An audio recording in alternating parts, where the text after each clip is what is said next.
Sony's PS3 launch title MotorStorm gave racing fans a gritty taste of just how extreme off-road racing can be. Its visuals and over-the-top crashes were impressive, but a bare-bones list of modes, including a lack of split-screen multiplayer, sold the concept a little short. Pacific Rift aims to pick up the pieces by alleviating prior complaints. But is it enough?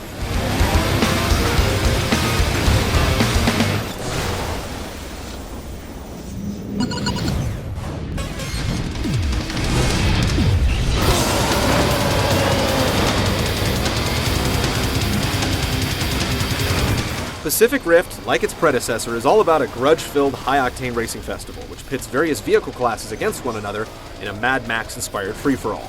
Only this time, the setting is shifted from desert landscapes to a fictional tropical island paradise.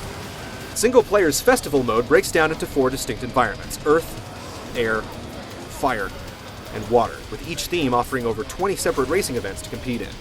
Points are earned based on your performance, and they ultimately improve your overall rank and unlock a fleet of vehicles, events, and new driver skins, however faceless they may be.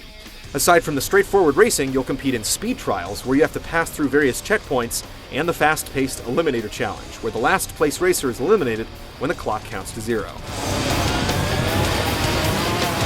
16 multi-route tracks pepper the game, so there's plenty of landscape to uncover, and routes to familiarize yourself with. Tracks are so intricate that you'll find yourself playing through them numerous times just to find the most cost-effective route. Because of all these variables at play, no 2 races ever feel the same. The iconic vehicles make a comeback with the big-wheeled monster truck debuting for the first time.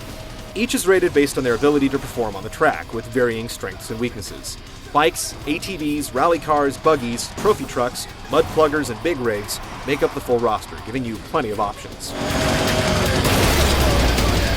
Online returns and lets you compete in just race and elimination modes, and those without a broadband connection will appreciate that up to 4 people can play split screen this time. There's certainly more options than the first game, but Pacific Rift still falls a little short. Race, speed, and elimination are a lot of fun, but they're still just about driving as fast as you can within the confines of a track. With physics this great, some kind of destruction derby or crash mode would have been a great addition.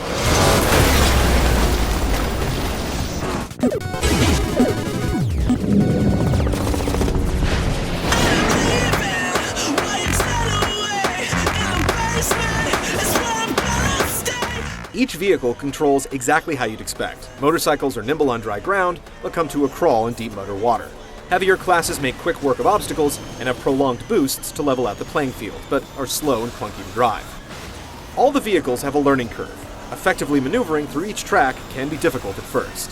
It's possible to have your wheels cocked, the brakes firmly pressed, and still be the victim of an uncontrollable skid straight into disaster. Once you get a handle on each class, the controls are great, reacting to every last divot and mud bog. Boosting is a must if you want to compete, and it provides a good deal of strategy.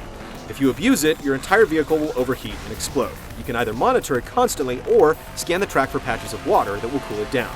In the first game, mud served this purpose, but in Pacific Rift, you have more choices. Each track has plenty of environmental obstacles to overcome. Volcanic areas heat up your engine's temperature, waterlogged areas are slippery, and rocky landscapes or heavy vegetation act as landmines. It's a compelling way not to only battle your unfriendly competitors, but the environment itself. Some of the nastier obstacle-filled tracks, like the interior of a warehouse, seem to stray away from the beaten path, but are a joy to plow through. Playing MotorStorm Pacific Rift will get your heart racing.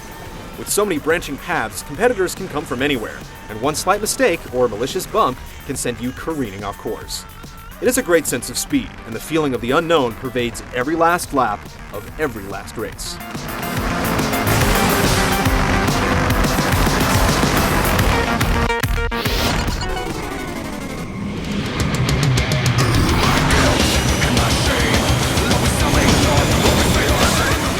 We're not sure if the first MotorStorm was way ahead of its time, or if Pacific Rift is behind the curve, but the 2 games look predominantly the same. Well, there's one huge exception. This time, the frame rate is buttery smooth. Despite the slight upgrade, water effects still look astounding, and intricate details like mud on the windshield and tons of debris on each track set it on the top shelf of off-road racing games. Nothing else really comes close. MotorStorm's infamous bone-crunching crashes return in full force and will put a smile on your face with their copious ragdoll ballets. The music features the same compilation of punk rock and electronica, but you can always customize your own if you want. Our biggest gripe is the sound of the engines. If you crank it up, they become obnoxious.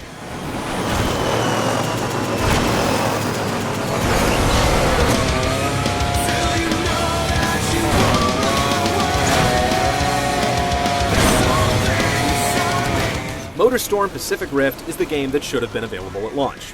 If it had been released back then with these options, it would have been a home run. Standards are even higher now, so while the additions are great, there's still room for improvement. Even so, few driving games will make you clench your controller this tight or make your eyes water this hard. If you're looking to sling some mud in the living room without ruining the couch, there are a few choices better than Pacific Rift.